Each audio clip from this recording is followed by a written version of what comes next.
Welcome to Unit 3 of Advanced Six Sigma Black Belt. We're going to cover a little bit on lean manufacturing and also start getting into SPC, statistical process control. These are the lean methods or the waste elimination that we're going to cover. I'm not going to spend much time on these. The best way to learn this is just go to YouTube and Google. In fact, I was tempted not to put a reading list with the videos on it. But go ahead, see what you got. I'll admit I didn't spend much time on it, because long after this course is over, if you ever want to know about 5S, let's say, just Google 5S and see what comes up. Don't come back here and try to get it from this or memory. Now, when I was in the Army, we all had uniforms, and when we wore that uniforms, it was just that, it was uniform. I knew where the ammo kit was, the water, the ammunition. The reason we all had the same place is if we were in the battlefield, and let's say I ran out of ammunition, I could go to the guy next to me and just, if he was dead or wounded, grab his ammo pouch, because I knew exactly where it was. Same thing in industry. You want to put everything in the same place. Think about many times you look for that tool or those parts that weren't where they're supposed to be. As a side note, 5S works very good in group situations. There's a study that found that if you're not in a group, 5S is a waste of time, actually. There's no benefit to one guy organizes his desk if he's the only one at that desk. Let him do it himself. Pogi-yoke is a Japanese term. It means mistake proofing. This is where you have to retype your password, or you design a part that to fit in only one way, so you can't get it backwards. I even use this at home. I dangle a string from the garage ceiling, so my wife pulls in the car. When the tennis ball bumps into the windshield, she knows she's in far enough. Her old method was to basically use the back wall, just run into that thing, and then she knew she was done. Much better system. Standard work. If you watch people do the same task, you'd be amazed at the variety of ways of doing that. What standard work is about doing the same task the same way by whoever does it. This goes way back to when Frederick Taylor did his time motion studies. He'd actually film somebody typing, the best typist, and make everybody type that way. Key to this is tact time. You got to get that standard work, but you got to meet your tact time. In other words, your customer demand, the pace. Very important to do it the same way, no matter who's doing it. It eliminates variation from piece to piece, shift to shift, worker to worker. When you buy a book online now, the book doesn't actually exist. It's not even printed until the order is there. What Kanban pull is you don't keep inventory. You only make it when the customer pulls it out of you, wants it out of you.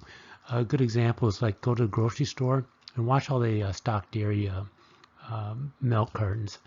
They're all stocked from the back and they're on a inclined shelf.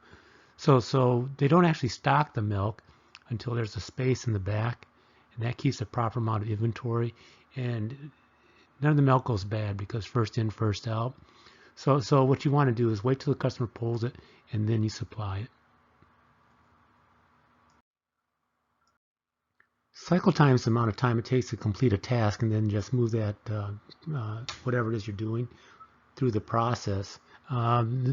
And you can do this through all these other lean tools.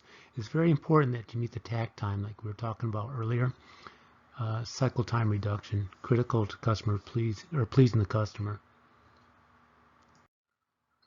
Continuous flow. This is about reducing the batches. Traditionally, manufacturers did things in clumps, big batches, like baking cookies.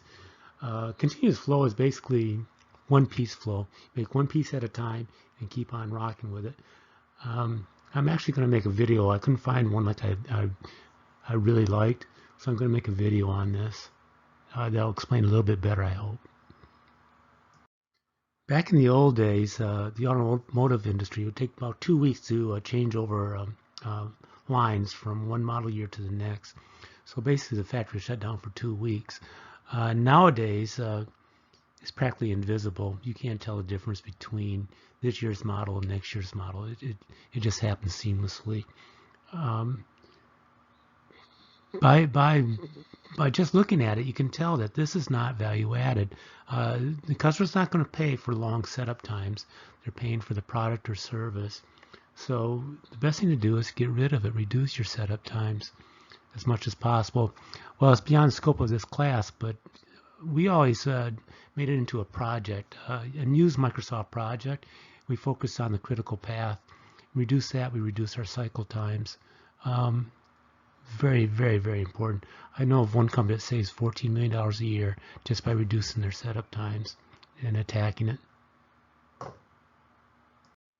Quick response manufacturing. This is a new concept, fairly new concept, coming out of University of Wisconsin. And the thing is that they're going to focus on lead times, right? Reducing lead times. An extreme example would be the International Space Station now has a 3D printer on board. Where they used to have to wait for parts and stuff to be rocketed up there. Could be 2-3 months, right? Nowadays, they just send up the electronic files and print them off as they need it. Lead times have been effectively reduced down to however long it takes to print that piece they need. Quick response manufacturing, reducing lead times. Kaizen comes from two Japanese words, Kai, change, Zen, good. And what this is basically a term that you use if you're going to improve productivity, quality, reduce inventory, or just make any improvements to the entire system.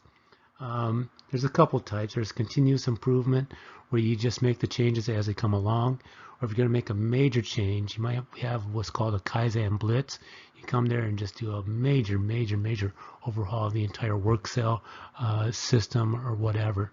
Kaizen.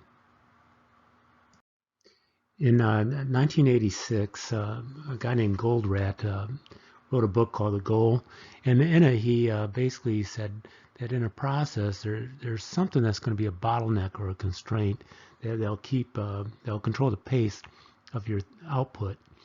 What theory of constraints is you focus on three big things here, that being the throughput, control of your inventory, and how much it costs you, right?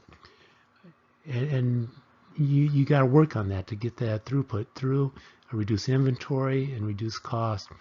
This drum buffer rope is kind of a new concept.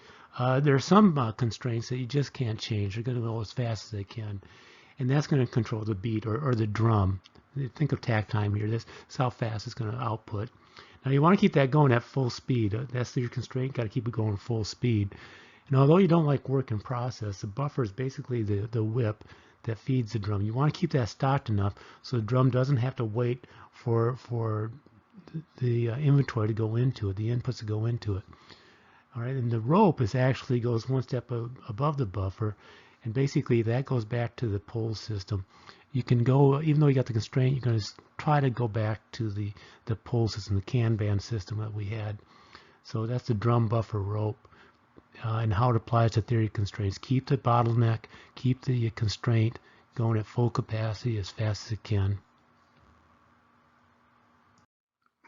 Overall equipment effectiveness. This is where you take your equipment and how well is it performing? How well is it delivering what you want to deliver? There are three components to this. One is availability. Is the equipment available to work? Productivity, is it running at the speed it's supposed to run? And quality, is it producing the quality that you need? Now you take these three things, you couple them together, and that'll give you your overall equipment effectiveness, or OEE. And you got to multiply them together. That's a coupling function. You just can't add them. Very effective. World class is actually about 85% OEE. But I'll have some links in the discussion on this. So we're in the C part of the DMAIC Six Sigma roadmap controls. And we're going to talk about statistical process control very briefly here, but there'll be quite a bit on the PowerPoints and videos. Walter Stewart started this May 16th, I think, in 1924. And what he did is he said all things vary. So you got to measure that variation, then control it. And it's been around since, and what's that, almost 100 years, right? And it's very much process oriented, with the thought being that if we have a robust, controlled process, the product or service will naturally come out okay. And it's real time, right? One of the biggest failures of this is they don't do SPC in real time. They do it after the fact. I don't know if you ever tried to fix a problem that happened 2 years ago, right? Same thing. And you also use this for process improvement, so it can be used throughout the DMAIC process improvement. Where do I need to improve? Is process control again? You want to make sure the process is robust. You want to measure the process. Um, and this will help you pinpoint where the variation in processes are. And that's where you want to focus your attention as black belts. SPC. Again, this is all I'm going to talk about it here in the PowerPoint.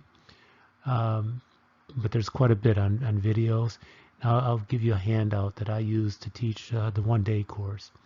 Oh, that's the other thing I want to talk about. It's very important that the people that do SPC for you on the floor understand why they're doing it, how they're doing it, and what's in it for them.